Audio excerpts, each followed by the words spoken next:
Oh, you're serious? Yeah. Like what? Where are we going with this? Yeah, no. These are.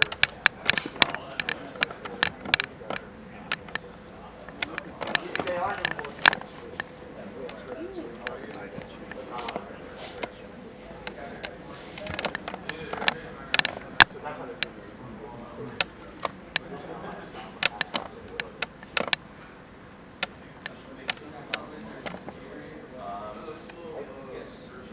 Yeah, they're coming over now. Morning. Good morning. How y'all doing? Having a good time?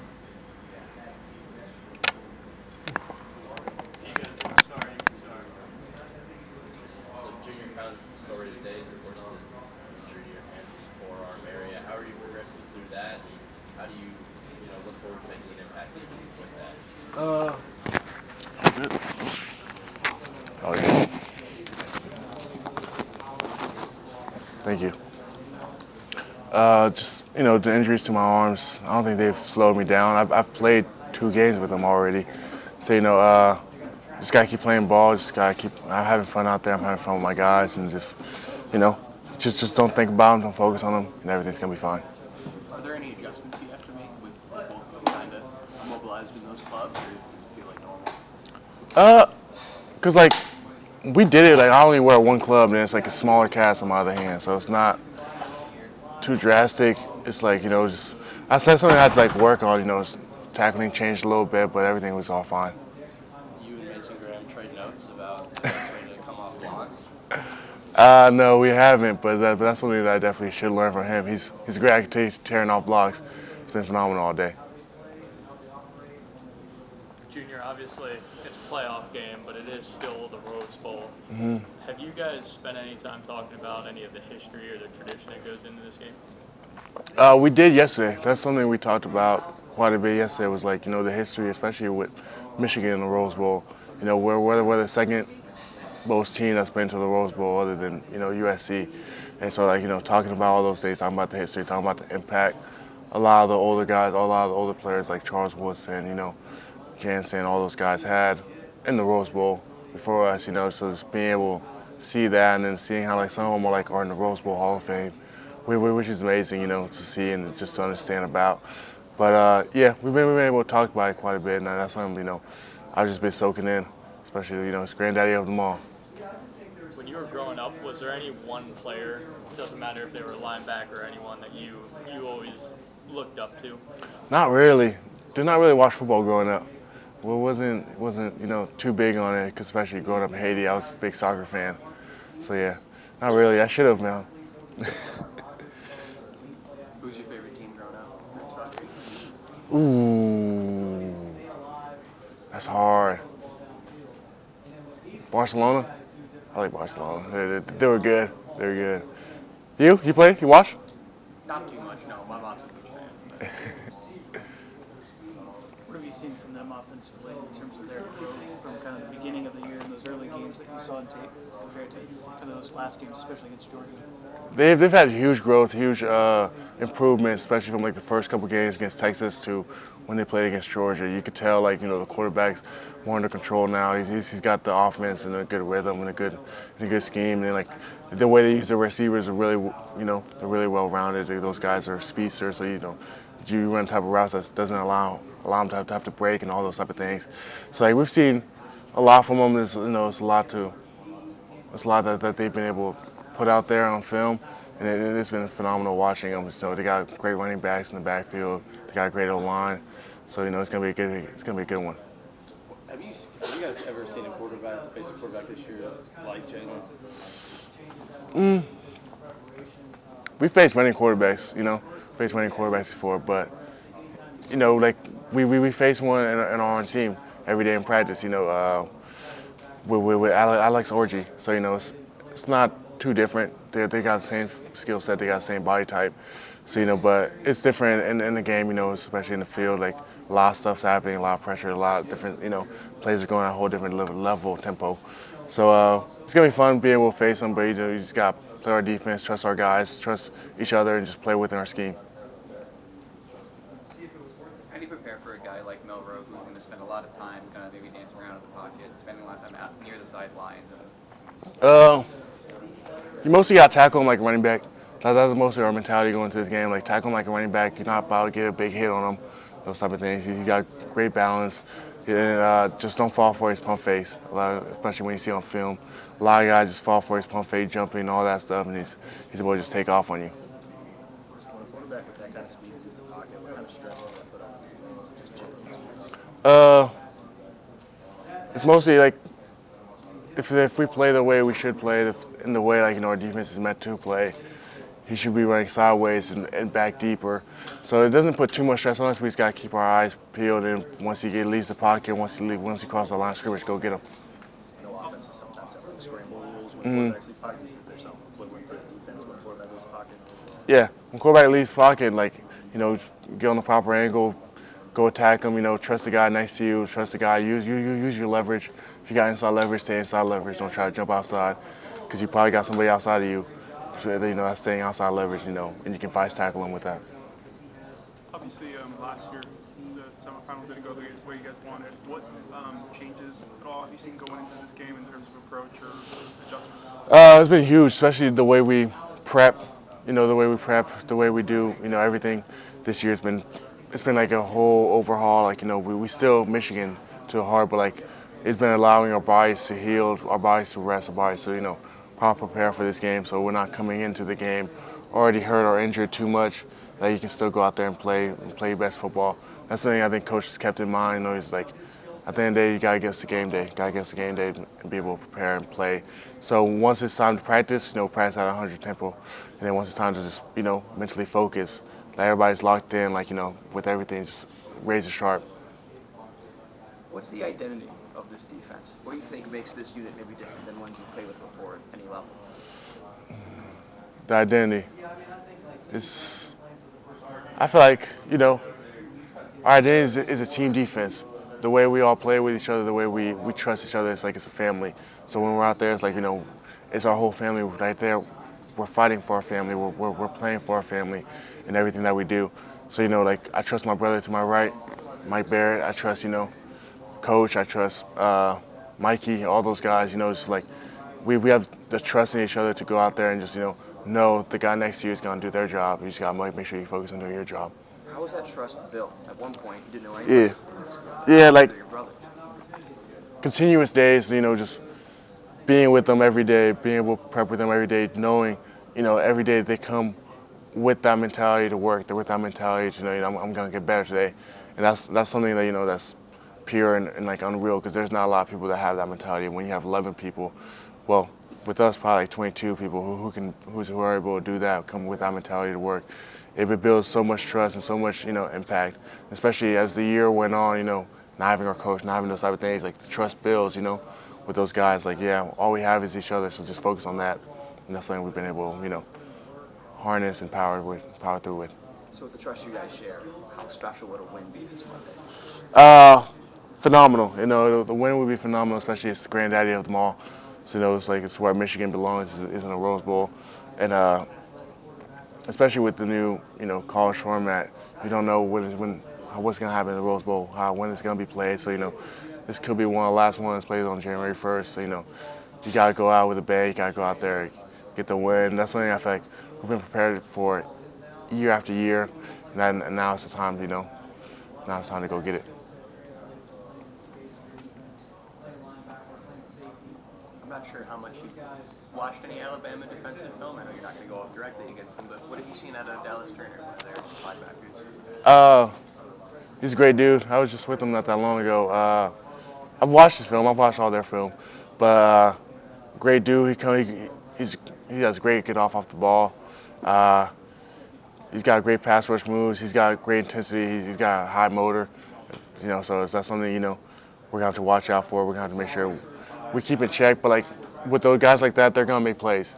They're always gonna make plays. So now it's more about minimizing the amount of plays they make, the amount of things that happen in the game. So just being able to slow that down a bit would be great. Nick Saban said yesterday that Jason McCollum is going to be playing. Have you guys seen anything special from him on film? Yeah, he's a great running back. He's a great downhill back.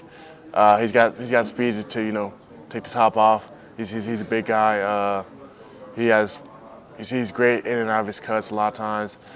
But it'll be fun, to play against them, and that's something we've been expecting. And, we've been hoping for. Everybody's healthy and everybody's able to play in this game. How do you prepare for a running back group? And it's not just one guy. You got Jace, Rudell, even now Jam, multiple different types of backs. It's great, being able to prepare for multiple different types of backs because, especially within our own team, we have multiple different types of backs. So being able to prep against those guys, being able to get that, and then go into another team and seeing that, it's awesome. It's fun to play against those guys because your scheme changes just a little bit for each different back, and that's something to cherish and just have fun with. Alabama's got the biggest offensive line probably that you've played. At least this season. Yeah, this season. Obviously, you can't really simulate that size with the roster you've got in practice, but how have you guys been prepping for an offensive line that's that big? Man, we've been preparing for that since fall camp. Those guys being able to take the double off our guys, because I trust each one of our D linemen. If they're one-on-one, they're going to win.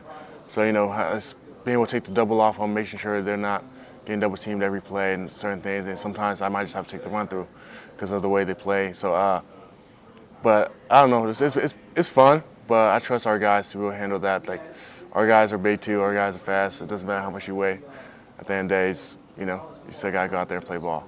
How important is it going to be to get home, obviously, on some of those blitzes with a guy like Jalen Milroe to take off and burn you on the head? It's just very important, especially you just got to trust the path, trust your path, so don't try to do too much. So, like, if you're supposed to be contained, keep contained. Doesn't matter if you see the hole open in front of you inside. Keep contained because trusting the guy, the guy to your right is probably going to fill that gap. So just, you got to converge to the football and make contact and close it on him in a way. You were part of a really talented freshman class that came in. It's like you, J.J. Donovan, a bunch of others that just go on. I'm curious with the Orange Bowl your freshman year and last year against TCU, the Fiesta Bowl, now you're in the Rose Bowl. How much would a win this time mean to you guys' legacy as a class? It'll be phenomenal because, especially as a class, all we've known, is going to a big Rose Bowl game, going to a playoff game.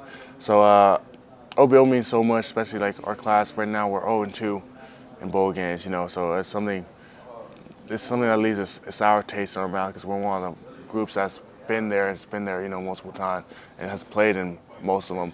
So win this time it would mean so much to us because we know. Because we didn't come to Michigan just to finish out, right outside every time outside the playoff. We're always just right there, but couldn't finish it off.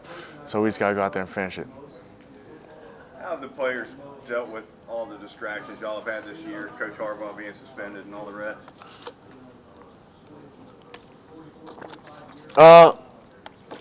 It's been phenomenal. The way the players have handled it, the way, our whole team has handled it, it's been phenomenal. You see, how everybody just became closer, everybody got together more, and knowing all we had was, our Michigan family, our Michigan football, all those guys, and that all the outside noise didn't really matter, and you can tell by the way we played, by the way we practiced and all that, at the end of the day, the world's not ending. At the end of the day, when all this stuff's happening, so we just got to trust each other, trust our head coach, trust the players, go out there and play the way he meant for us to play. Junior, what were the specifics of the Beat Georgia drill you guys did in fall camp? Beat Georgia drill and those type of drills are more like inside run, being able to stop the inside run, stop the duos, all those powers, those type of runs. So most time we normally just watch certain type of runs. So some of those teams' best runs, then we'll go out there and practice them and rep them out and just be able to stop those type of runs, those type of plays, and just it's fun. Yeah. It's fun playing inside run. I love hitting people. When we go out there and do that, it's a lot of fun. I know it's never specific about Georgia. It's about beating the top dog. Yeah, so it's beating the top dog. So whoever the top dog is, that's who we're going after. Because at the end of the day, man, if it's us, beat Michigan. So there's those type of things. Being the top dog is Georgia's been the top dog for the last 2 years. So being able to go out there and because at the end of the day, we know they're not going to stay the same to what level that they're at. If you just finish out this year, they're always going to improve and grow. So knowing, we got to surpass that level, being able to go out there and we practice against them day in and day out, being Georgia, It's like so that when we do face Georgia, we're always ready to go. In some like weird ways, Alabama, Georgia, this. Yeah, like we did beat Alabama, and so it's whoever the top dog is, during the season, it's beat Ohio. Now it's beat beat Alabama, and next week whichever team it is, so you beat them, and just go out there and prep. Going back to that offensive line, talking about Alabama, we were speaking on earlier. I know you're not rushing the quarterback every single play necessarily, but what does it take to beat an offensive line of that size? Is it stunts? Is it twists? Is it getting them moving or out of space? Being an O-line of that size is just mostly, they love to be physical, so you just gotta go out there and out-physical them. So that like being an O-line, like we love to play physical. Michigan, FCC and Michigan loves to play physical. We love to, we bring the hammer. So it's out there. It's just whoever can outlast each other. That's gonna be the main plan. It's like attacking them, playing and play out, and just seeing how it goes at the end of the day. How surprised were you that the call game rod, like NIL and sweatshirts and all that, the nickname kind of came about and how quickly it grew and got big? It grew because, our fan base, our players, we all love each other. We all, support each other. So, like, when he said that, when he posted it out there, everybody's, reposted to certain things, push it out there. And then he's a great player. He's a great guy. So, Michigan family loves him. So he's been able to grow and just continue to grow. And it's been great for him, especially NIL-wise, being able to have those out there and just, put his name out there, everybody. What would the name of your NIL line? I don't know yet. I've just mostly focused on playing football. Mostly focused on playing football, this is a blessing in itself, so, not really focused on anything else. Junior, Mike was saying that Jaden Davis really impressed him in practice yesterday. What did you see from him? They've all been impressive. Jaden Davis, he's been making great reads, especially like just coming in. So he's been understanding the offense very well, putting the ball in the right spots, putting the ball in the right guy's hands. So that's something, you can tell he's a quick learner. He's a quick guy. He's not something, especially our offense, we have a lot in our offense, him being able to understand that and just be able to go out there and press it, especially at the tempo we press at. It's phenomenal seeing, and the rest of the guys have been great. Jeremiah Beasley came in as linebacker. He's been phenomenal. He's been a great guy, to have in the room. You can just tell he's always learning, he's always growing, he's asking questions, which is, as a player, it's great to see those type of guys come in, and have that energy and that fire that everybody else has. Is there any other, not early enrollees, but players who've been around for at least this year that have impressed you in bowl prep that maybe taken a bigger step forward now that the regular season ended? I feel like everybody's been impressive. A lot of people have been impressive. Marlon Klein's been impressive, especially during bowl prep. There's been great guys on offense, great guys on defense that have been very impressive. A lot of the freshmen that came in this past year have been very impressive, especially during bowl prep, getting ready, for that spring ball when their time comes to be able to go out there and to shine. I think two freshman linebackers have been very impressive this year. They've changed their bodies tremendously, so it's something that I'm looking forward to see what they keep doing, especially during spring ball and all that.